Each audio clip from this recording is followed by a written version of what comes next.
Hace ya 30 años, la invención de un nuevo microscopio abrió las puertas de la inexplorada dimensión de lo nano, que se mide en 1000 millonésimas de metro. El mundo invisible de los átomos y las moléculas. A esta escala, la materia presenta propiedades sorprendentes. La posibilidad de explotarlas prometía una nueva revolución, un avance radical que desplazaría los límites de casi todas las tecnologías actuales. Hoy, los productos más punteros de estas investigaciones irrumpen en nuestras vidas. ¿Pero mantendrá sus promesas esta proclamada revolución?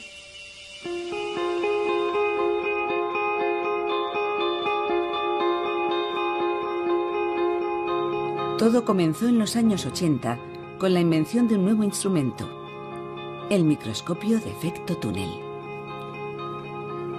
El profesor James Gimjewski trabajaba con el equipo de IBM de Zúrich que lo desarrolló, y es una de las primeras personas que pudo palpar la materia a la increíble escala de 1 millonésima de milímetro. Como si fuera un ciego leyendo braille, el microscopio explora cada objeto utilizando una sonda cuya punta está formada por un solo átomo. Cuando se acerca a unos nanómetros de la muestra, se produce un intercambio de electrones con el átomo más cercano. Es el efecto túnel. Manteniendo esa corriente con un valor constante, la punta sigue, átomo por átomo, el relieve de la superficie explorada. Un programa informático convierte los datos en imágenes. Imágenes que han abierto un nuevo mundo a los investigadores. Gracias al microscopio de efecto túnel, hemos podido ver por primera vez átomos y moléculas. Por primera vez, hemos podido observar unos átomos de silicona sobre una superficie. Y eso ha revolucionado por completo la ciencia. De pronto podemos comprender la materia de una forma completamente nueva, en términos de átomos individuales, en vez de millones o miles de millones de átomos. Pero esta nueva herramienta posee una sorprendente propiedad. Cuando la punta se acerca aún más a la superficie, el intercambio de corriente se intensifica. Y utilizando esa energía, los átomos pueden ser desplazados uno por uno.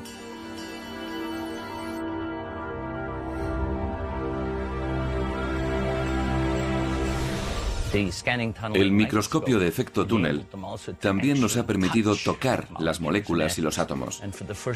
Y por primera vez, manipularlos sobre superficies para crear estructuras, algo que hasta ahora era inimaginable. Este poder de observar y manipular los ladrillos de la materia ha propiciado el nacimiento de la nanotecnología. El físico y profesor de filosofía de la ciencia, Etienne Klein, admite que el avance es muy real, pero opina que ha provocado un entusiasmo excesivo. En menos de un siglo, hemos pasado de demostrar la existencia de los átomos a poder manipularlos uno a uno. Eso ha abierto una serie de puertas inimaginables hace tan solo unos años. Lo que despertó el interés de todos los gobiernos de los países desarrollados fue un informe presentado en 2002 por dos físicos, llamados Rocco y Bainbridge. Un informe delirante sobre las nanociencias, en el que anunciaban que gracias a estas nuevas tecnologías, la humanidad iba a poder resolver todos sus problemas. Esta promesa contribuyó a dinamizar las investigaciones, pero las primeras aplicaciones de estos nuevos poderes son mucho más prosaicas. Nanomateriales.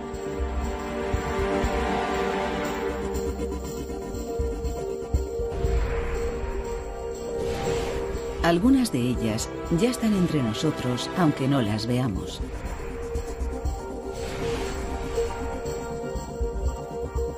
El cristal es uno de los primeros materiales que se han beneficiado de las nanotecnologías.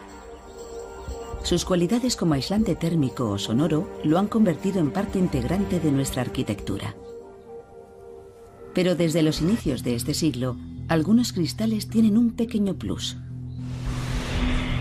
Una serie de minúsculos grupos de átomos de dióxido de titanio depositados sobre su superficie que los dota de cualidades autolimpiantes y autodesinfectantes al contacto con la luz. La comparación entre un cristal tratado y uno clásico demuestra la eficacia del procedimiento. La interacción entre la radiación ultravioleta de la luz y los átomos de dióxido de titanio carga de energía las moléculas de oxígeno circundantes. El oxígeno reactivo pulveriza las partículas de polvo.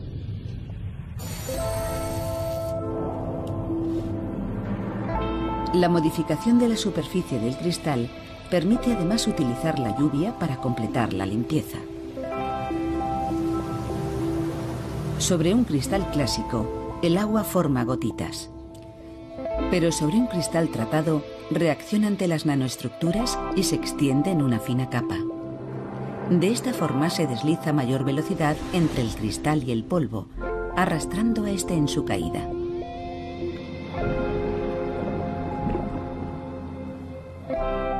La primera aplicación comercial de este tratamiento se remonta a 2001. Hoy ya es el más utilizado para fabricar todo tipo de superficies autolimpiantes. En este aeropuerto japonés hay cerca de 15.000 cristaleras. Y todas son de nanocristal. Las nanopartículas también están presentes en las barreras acústicas de las autopistas, las fachadas de algunas casas, los servicios de los hospitales o las mascarillas antibacterianas. Y todos disfrutamos del confort que proporcionan sin reparar en ellas. Cuanto más se profundice en el conocimiento del mundo nanométrico, más posibilidades se abrirán para este tipo de procedimientos. Los fotocatalizadores son diminutas nanopartículas. Su eficacia y su funcionamiento están ligados a su forma. Así que si tenemos la posibilidad de modificar la forma y las dimensiones de estas partículas, podremos obtener un producto muy eficiente. Es evidente que un fragmento de dióxido de titanio no tiene esas propiedades, y ese es el punto de partida de todo este proceso, que va a permitir mejorar continuamente los nanomateriales. Numerosos materiales cobrarán mayor protagonismo gracias a la discreta presencia de las nanopartículas. Pero las nanotecnologías también podrían propiciar otros cambios espectaculares en la arquitectura de nuestras ciudades.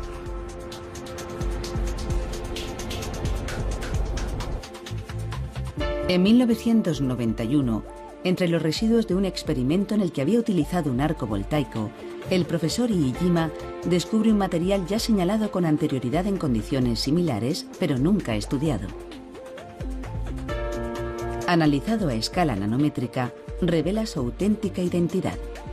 Se trata de nanotubos de carbono. Durante la combustión, los átomos de carbono se han organizado de un modo inédito, formando unas estructuras hexagonales que se enroscan sobre sí mismas para formar cilindros. Los nanotubos de carbono son el primer ejemplo de un material enteramente creado en laboratorio por el ser humano. No se trata de un material preexistente que los investigadores hayamos modificado. Y esa capacidad de crear materiales es algo totalmente inédito. Su diámetro apenas alcanza el increíble tamaño de un nanómetro, es decir, casi 100.000 veces menor que el grosor de un cabello. Hoy por hoy, es el material más sólido jamás descubierto. 100 veces más resistente que el acero y 6 veces más ligero. Científicos e ingenieros de todo el mundo, entre ellos los de la NASA, se entusiasmaron de inmediato ante sus extraordinarias posibilidades. Los nanotubos de carbono tienen un potencial increíble que traspasa los límites de nuestra imaginación. No podemos dejar de pensar en todas las estructuras que podríamos producir a gran escala. Estructuras que no tendrían las limitaciones que nos imponen las leyes y los materiales utilizados hasta ahora para su construcción. Las esperanzas suscitadas por este descubrimiento han llevado a la NASA, en los albores del siglo XXI, a reactivar su proyecto de ascensor espacial. Una idea nacida en los años 50 y retomada en numerosas obras de ciencia ficción, a la que hubo que renunciar ante la inexistencia de un material lo bastante sólido y ligero. Las propiedades de los nanotubos de carbono hacen que hoy sea teóricamente viable la elaboración de un cable de 36.000 kilómetros de longitud que se eleve desde el Ecuador hasta un satélite geoestacionario. No se puede obligar a los investigadores a tener siempre consideraciones puramente pragmáticas ligadas a lo que se puede hacer aquí y ahora. Hay que dejarles concebir proyectos que, aunque puedan parecer extravagantes, permiten formular las preguntas correctas sobre lo que interesaría hacer y lo que es posible hacer. El primer reto es imponente: conseguir producir estos minúsculos nanotubos en cantidades suficientes para su utilización industrial. Se han probado numerosos métodos, pero el desarrollado por el profesor Daniel Resasco es uno de los más prometedores. Está basado en las facultades de autoensamblaje que presenta la materia a escala nanométrica. Consiste en hacer reaccionar un catalizador muy específico al que se va añadiendo una sucesión de distintos gases.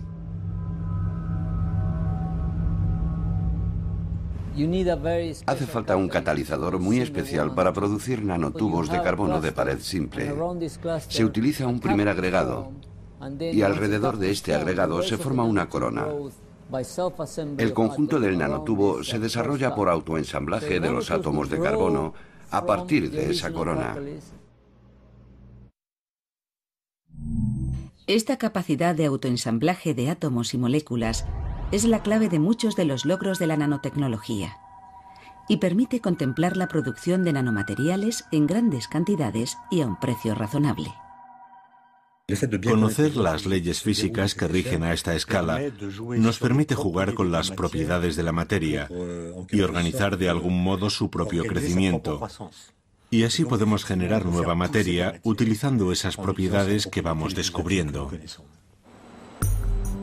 Los primeros logros del profesor Resasco impulsaron a la NASA a otorgarle su apoyo financiero para que reprodujese el reactor que había desarrollado.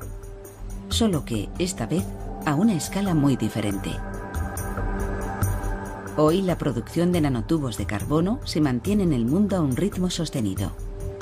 En 2011 alcanzaba ya varios cientos de toneladas, comercializadas por un centenar de compañías. Los nanotubos más largos fabricados hasta ahora solo alcanzan unas decenas de centímetros y son utilizados por el momento como integrantes de materiales utilizados en productos de alto rendimiento que necesitan componentes resistentes y ligeros.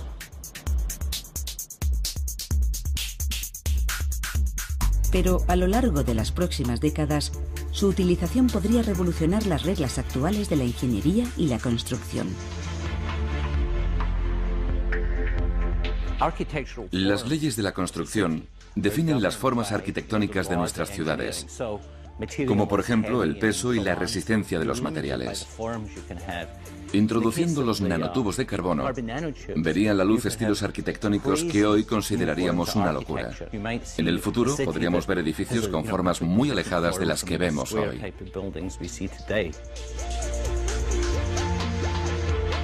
Pero las nanotecnologías harán evolucionar aún mucho más rápido nuestra vida cotidiana. Los nanomateriales favorecerán el desarrollo de numerosos dispositivos electrónicos miniaturizados. Nuevos sistemas que nos permitirán acceder a una información inimaginable del mundo que nos rodea.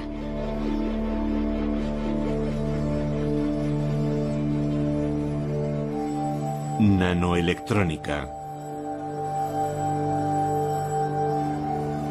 En Corea, el profesor Gyu-Jin Cho también trabaja en una aplicación de los nanotubos de carbono. Pero a él le interesan sus propiedades eléctricas, ya que además de ser muy resistentes, son excepcionales semiconductores. Su laboratorio ha desarrollado una tinta que contiene nanotubos de carbono en suspensión. Esta tinta permite utilizar una impresora para reproducir circuitos electrónicos en soportes como el plástico o el papel. Estos circuitos son etiquetas RFID. Combinan una memoria que puede contener toda clase de datos y un emisor receptor de radio que permite transmitir esos datos a un lector remoto. Las etiquetas RFID se utilizan para la gestión y la trazabilidad de distintos productos. También las encontramos en pasaportes, tarjetas de pago en autopistas o bibliotecas. Reduciendo su coste de fabricación, este procedimiento de impresión podría volverse tan habitual como los códigos de barras. Todos nuestros productos de consumo nos transmitirían información y serían localizables en todo momento.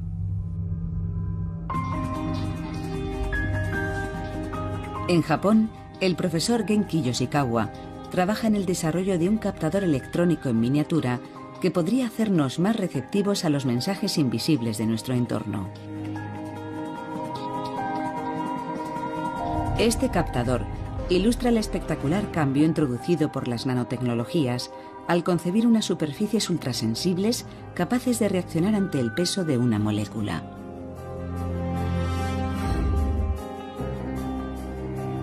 Los nanosensores son muy prometedores.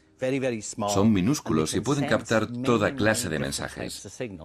Mensajes químicos o biológicos, temperaturas, todo lo que queramos.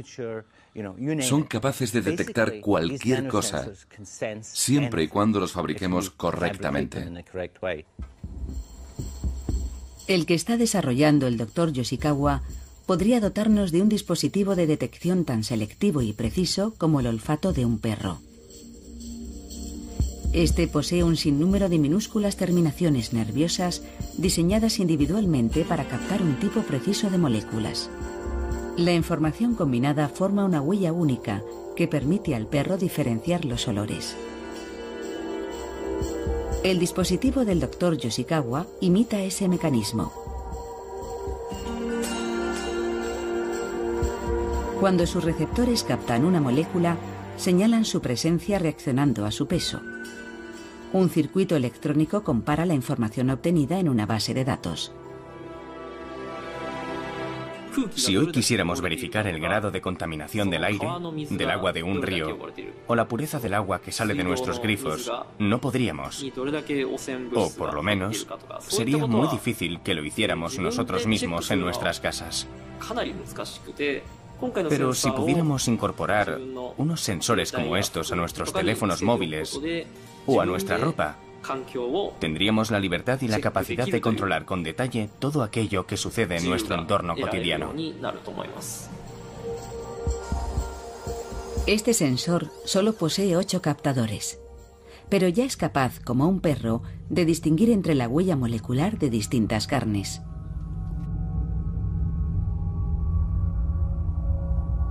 Multiplicando el número de captadores, podría detectar la presencia de cualquier sustancia, desde gases peligrosos o explosivos hasta carnes en mal estado o aguas contaminadas. Puede que sean diminutos, pero su impacto será mucho mayor que el de cualquier realización de mayor tamaño. Un puente es una gran estructura, pero siempre estará en el mismo sitio. Las cosas pequeñas pueden diseminarse por todas partes y tendrán un impacto trascendental en nuestro mundo. El siglo pasado fue el siglo de las grandes construcciones, pero el nuestro será el de las cosas cada vez más pequeñas e inteligentes. El comportamiento de ciertos materiales a escala nanométrica también permite contemplar métodos revolucionarios para lograr dotar de autonomía energética a los dispositivos en miniatura.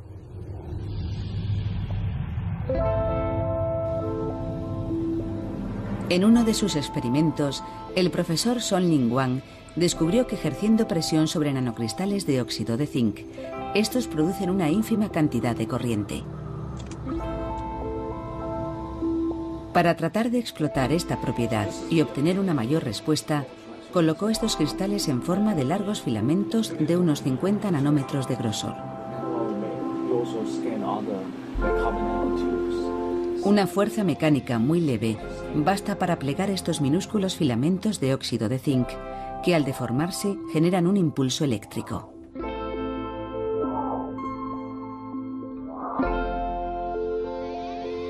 Estamos rodeados de energía mecánica, las vibraciones, los sonidos, el viento, la circulación del aire.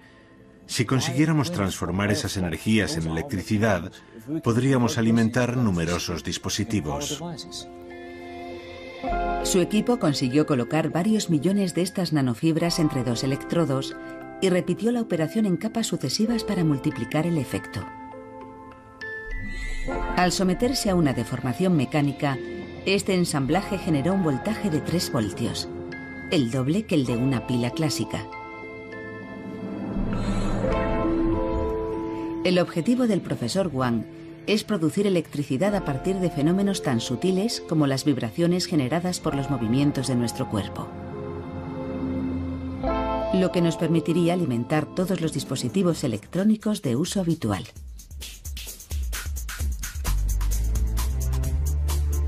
Pero antes de llegar a nuestros bolsillos, todos estos sensores en miniatura, autónomos y capaces de detectar lo imperceptible, se utilizarán para reforzar la seguridad de nuestros espacios públicos.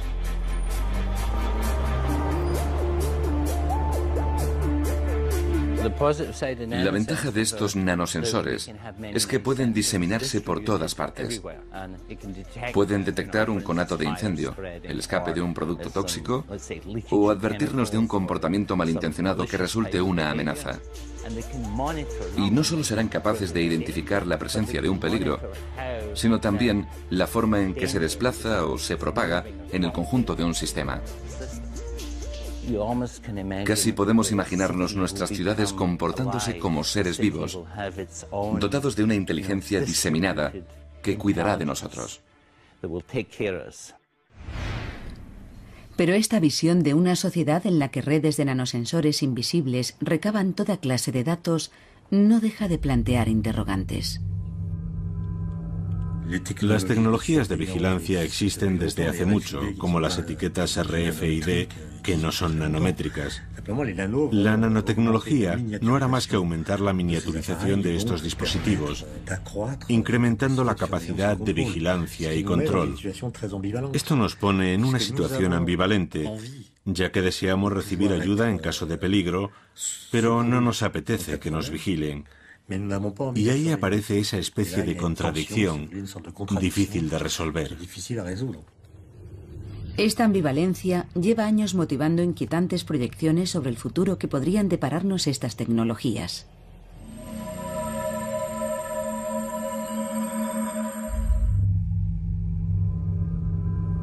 Esta mañana no me sentía bien y me hice un chequeo. Pero el sistema dice que no me pasa nada, que es psicológico. Y ha vuelto a recetarme un ansiolítico. Lo cierto es que me pasa cada vez que salgo a la calle. Y sin embargo, no hace mucho me encantaba pasear y disfrutar del confort de los centros comerciales. Y que me reconocieran las vallas publicitarias. Miss Humphrey quedó muy contenta en su última visita a nuestra tienda. Hoy tenemos un 25% en nuestra colección de otoño e invierno. No deje pasar la oportunidad. Me sentía segura y protegida en todas partes.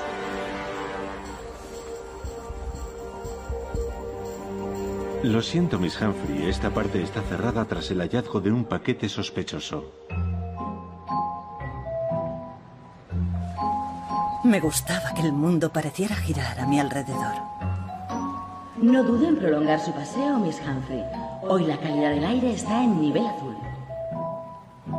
Pero hoy todo es diferente. Tengo la impresión de que me están observando, espiando. Casi me entran ganas de llorar. Tranquilícese. Su ritmo cardíaco es demasiado elevado. Camine más despacio. Su ritmo cardíaco es demasiado elevado. No consigo dominar estos brotes de angustia.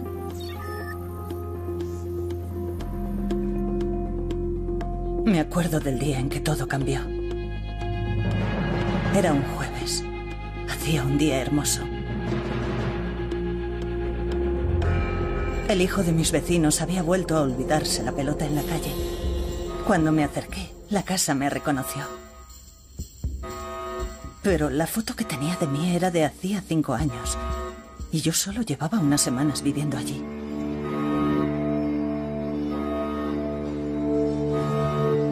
Aquello me perturbó. Y cuanto más lo pensaba, más claro lo veía. Todos mis datos deben figurar en algún registro. Tal Tal vez todo lo que he hecho y dicho a lo largo de mi vida, incluso la casa de mis vecinos, puede acceder a ellos. Desde ese día tengo la sensación de que mi vida ya no me pertenece, de que saben todo acerca de mí. Me siento vulnerable, a merced de todo y de todos, así que salgo lo menos posible. No olvide actualizar su carnet de identiformación, Miss Humphrey. Es imprescindible para el buen funcionamiento de nuestro servicio público. Gracias por su cooperación.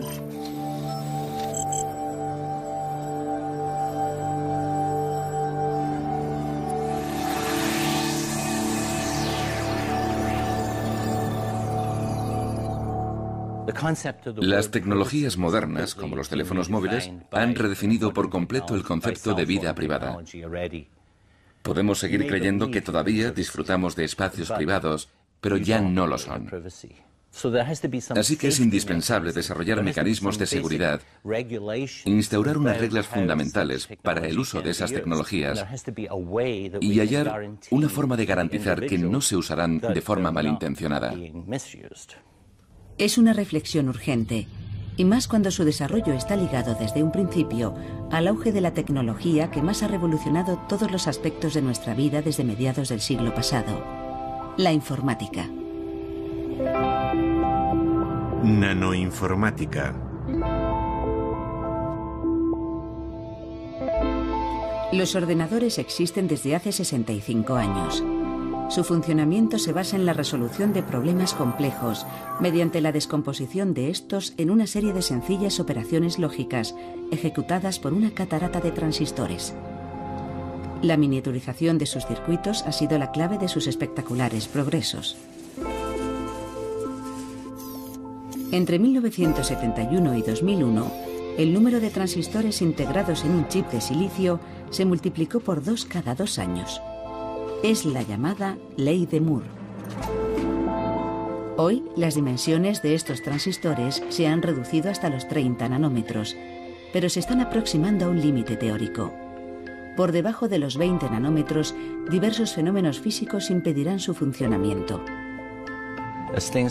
El aumento de velocidad implica componentes cada vez más minúsculos, y estamos rozando límites fundamentales que amenazan con detener el progreso de las tecnologías actuales. Que la empresa IBM desarrollara el microscopio de efecto túnel no fue una casualidad. La industria de los microprocesadores lleva tiempo anticipándose a estos límites, y su apuesta por los nanomateriales puede evitar un estancamiento en el desarrollo de la informática.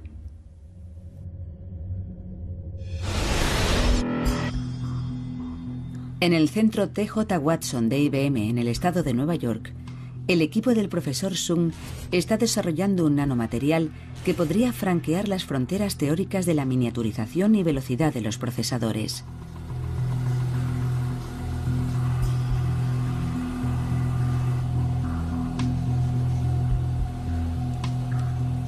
El grafeno es, por así decirlo, un nanotubo de carbono desplegado. Está compuesto de átomos de carbono ensamblados siguiendo un motivo hexagonal para formar una hoja de un solo átomo de grosor. Es extremadamente sólido y flexible, y su eficacia como conductor es unas 1000 veces superior a la del cobre. El grafeno tiene muchas ventajas. Es una hoja de un átomo de grosor, por lo que resulta perfecto para dispositivos extremadamente miniaturizados. Y su elevadísima conductividad hace que los procesadores a base de grafeno sean muy rápidos. El grafeno fue aislado en 2004 y su descubrimiento fue premiado con el Nobel de Física en 2010. Toda clase de dispositivos electrónicos podrían beneficiarse de sus extraordinarias propiedades, y en opinión del profesor Sung, podría reemplazar al silicio de nuestros transistores actuales. Los primeros transistores experimentales han superado todas las expectativas en términos de velocidad. El objetivo a largo plazo es producir procesadores de muy alta capacidad, basados en el uso del grafeno, que en los 20 o 30 próximos años debería permitir seguir mejorando el rendimiento de los ordenadores y disminuir el tamaño de todo el sistema. lo que haría posible seguir desarrollando la capacidad de nuestros ordenadores durante algunas décadas más. Pero los campos abiertos por la nanotecnología son tan inmensos que muchos investigadores se atreven a augurar un cambio mucho más radical que empujaría la informática a una dimensión desconocida. La esencia de la nanotecnología es superar todos los límites, desplazar las fronteras. Es como la exploración espacial, algo extraordinario, como el descubrimiento de un nuevo mundo. Y los avances nanotecnológicos no se harán por etapas, se harán a base de saltos cualitativos. El profesor Aono es uno de los mayores especialistas en nanomateriales. Hace unos años, mientras trataba de ensamblar una nanoestructura metálica con un microscopio de efecto túnel, observó un sorprendente fenómeno. Unas moléculas de plata se habían depositado en la punta de platino del microscopio. Entonces descubrió que, cuando un átomo de plata se hallaba a menos de 1 nanómetro de un átomo de platino y era estimulado por una corriente eléctrica, el átomo de plata crecía hasta entrar en contacto con el de platino. Manteniendo las mismas condiciones, el átomo de plata sigue creciendo. Pero cuando invertimos la polaridad de la corriente, el átomo de plata comienza a contraerse. Cuando observé este sorprendente fenómeno, enseguida pensé que tal vez podría permitirnos crear el primer interruptor de dimensiones atómicas que funcionara a temperatura ambiente. Y así nació el interruptor más pequeño del mundo. La distancia entre sus electrodos es de tan solo 1 nanómetro. Al aplicar una corriente, los átomos de plata saltan literalmente para entrar en contacto con el electrodo de platino.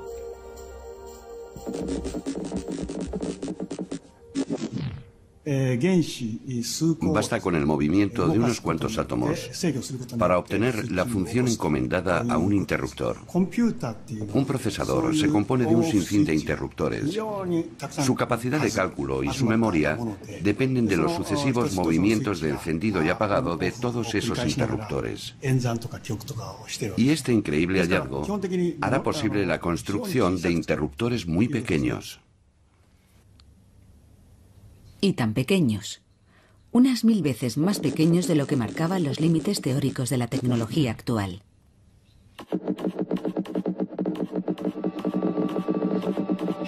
Pero el profesor Aono estaba a punto de descubrir otra característica muy particular de su interruptor atómico. Tras ser solicitados con frecuencia, los átomos de plata se mantienen en una posición intermedia, lo que implica que el interruptor estará listo para funcionar aún más rápido la vez siguiente. Un hallazgo que orientaría las investigaciones en una dirección inesperada.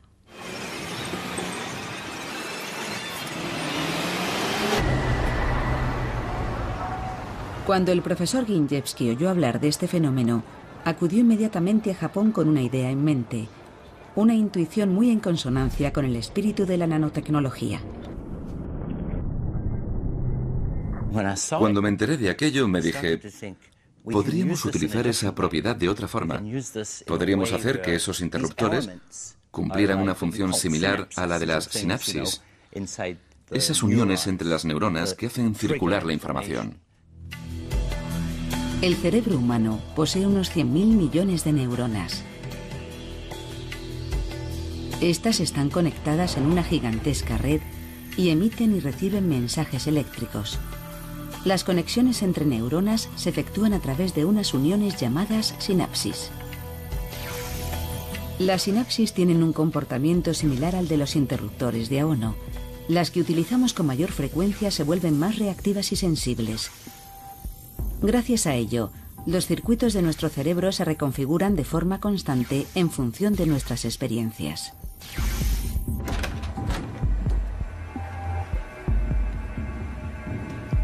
De este paralelismo nació un proyecto de colaboración entre el laboratorio japonés de Aono y el de Ginjewski en California.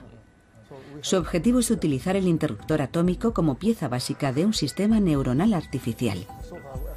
Un ordenador inspirado en el funcionamiento del cerebro humano.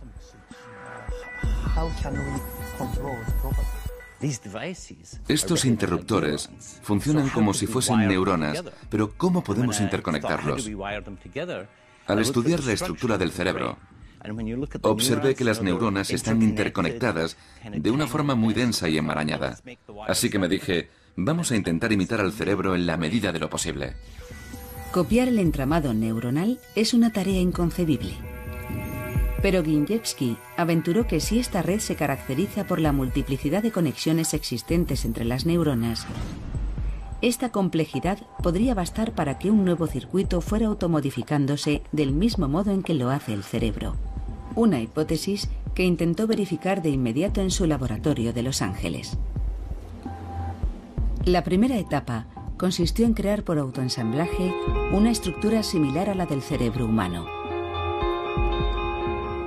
En estas imágenes del circuito en formación, podemos ver que este modelo complejo y aleatorio contiene miles de millones de interruptores atómicos, interconectados de múltiples maneras. Cuando Ginjewski aplicó una corriente a este primer circuito experimental, constató que éste modificaba su configuración. Los interruptores atómicos por los que transitaba la corriente se volvían más reactivos, conformando una serie de circuitos privilegiados.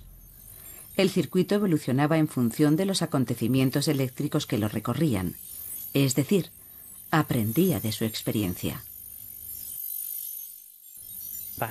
Este circuito neuronal es al principio como un recién nacido, virgen de todo conocimiento. Luego, tras sus primeras experiencias, comienza a desarrollar conexiones particulares, a tener un pasado, y estas experiencias serán la base para predecir sus experiencias futuras. De algún modo es un proceso de aprendizaje y desarrollo. Este paralelismo puede parecer muy metafórico, pero está basado en una idea clave de las nanotecnologías. Lo que a menudo confiere sus propiedades a los materiales o sistemas vivos o inertes es su estructura a escala nanométrica.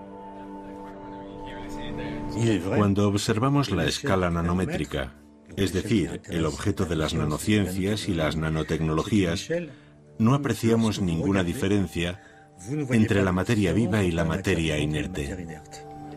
Copiando las estructuras nanométricas de los seres vivos, podríamos construir dispositivos artificiales que funcionaran de la misma forma y gozaran de las mismas propiedades que su modelo biológico. Un día, mientras Ginjewski aplicaba una corriente constante al circuito para que prosiguiese su formación, se produjo un acontecimiento inesperado. El nivel de corriente en el sistema se disparó.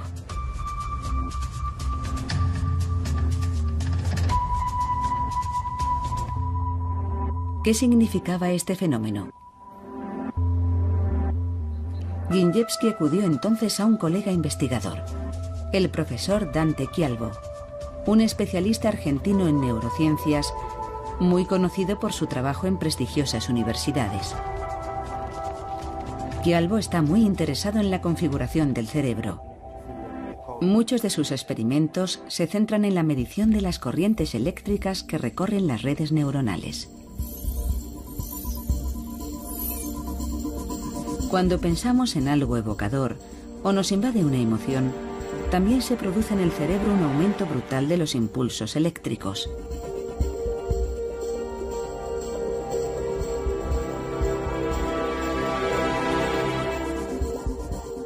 El mecanismo básico del cerebro humano y el de estos interruptores atómicos es exactamente el mismo.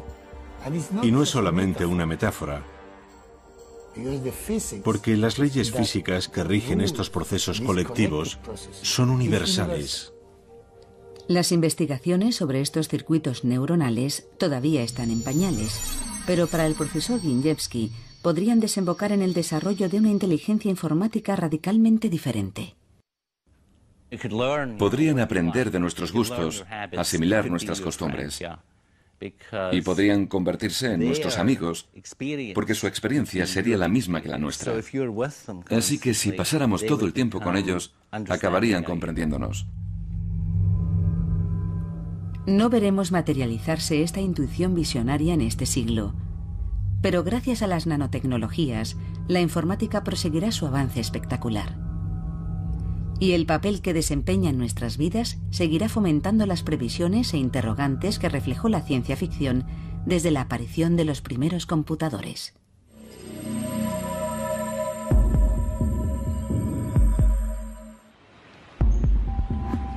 En casa es donde soy más feliz.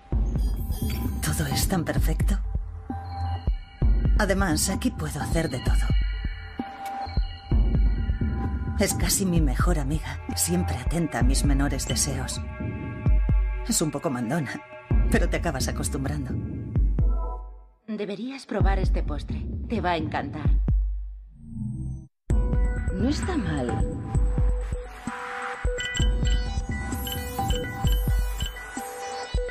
¿Sabes? El 78% de las mujeres que lo han comprado solo se lo han puesto una vez. Ahora es ella quien me hace las pruebas médicas. Yo me tumbo en la camilla y ella lo comprueba todo en un momento. Y si ve algo anormal, se pone en contacto con el hospital y allí le indican lo que hay que hacer. Estás en plena forma. Casi no hay nada de lo que no sea capaz. Como su personificación de Johnny. Solo tiene 8 años y ya está construyendo un ascensor espacial en su cuarto. Se le da muy bien todo lo relacionado con los números. Algo bastante normal.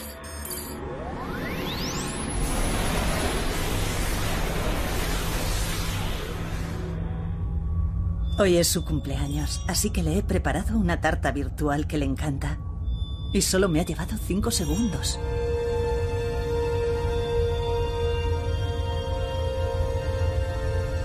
Gracias. Es mi preferida. Es genial. Nunca da problemas ni nos peleamos. Es tan relajante. ¿Qué tal está? Dulce, como todos los postres. No hace falta añadir como todos los postres. Perdóneme, Miss No sé Humphrey. si lo estoy No haciendo volvería mal. a decir como todos A los los 8 postres. años todos los niños se vuelven un poco difíciles. A veces incluso ¿Qué irritantes. sientes Cuando comes esa tarta. Me gusta el azúcar, porque la glucosa es importante para el cerebro. No te pido que me expliques por qué, solo que me digas qué sientes. Mango, 10 gramos. Vitamina C, 5,4%. Kiwi, 14 gramos. Es el quinto al que crío así, Esta pero no sé si información tendré es otro. esencial. Me entretiene, Me gusta el pero azúcar acaba siendo porque tan la glucosa estresante. Es importante para el cerebro.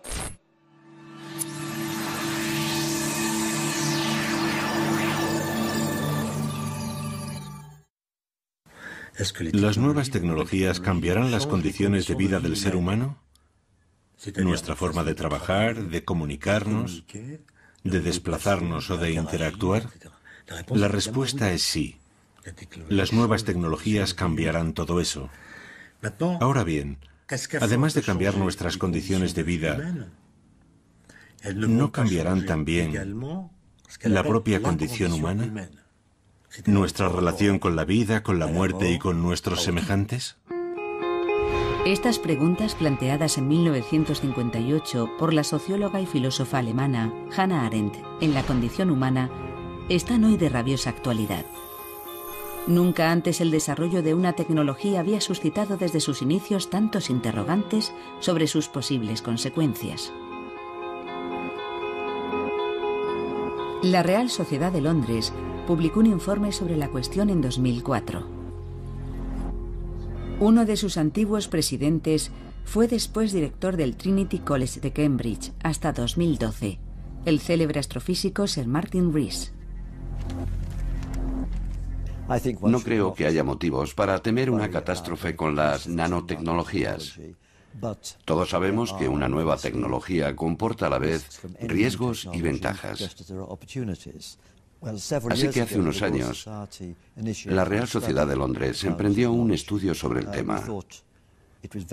En mi opinión, es muy importante que los investigadores evalúen los riesgos potenciales y deben hacerlo lo antes posible, antes de que entren en juego los intereses comerciales. Los investigadores deben responsabilizarse de la toxicidad potencial de los materiales que crean. Pero el impacto de estas tecnologías y el ritmo al que configuran nuestra sociedad son tan grandes que el debate sobre su uso va más allá del marco puramente científico. Los investigadores tienen una responsabilidad moral. Deben explicar a todo el mundo lo que hacen en sus laboratorios. Y tienen el deber de entablar un debate con todos los miembros de la sociedad, científicos y no científicos, acerca de sus tecnologías, porque van a cambiar sus vidas. Quienes conciben una tecnología no son enteramente responsables de la forma en que va a ser usada, ni de sus posibles inconvenientes o beneficios futuros para la sociedad. Así que ahora lo más urgente no es responsabilizar más a los innovadores o presionarlos, sino formular un proyecto político que asigne expresamente a estas nuevas tecnologías el papel que deben desempeñar en la sociedad. Así que no es tanto un problema científico como político. Pero en medio de estas reflexiones, no debemos olvidar los problemas que estos nuevos materiales nos permitirían solucionar. Serán vitales en nuestro futuro porque no tienen una única aplicación como la electrónica. Van a intervenir en todos los sectores de nuestra vida: el medio ambiente, la energía, la medicina, las comunicaciones. Mi opinión sobre las nanotecnologías es que no podemos permitirnos no desarrollarlas. Son demasiado cruciales para el futuro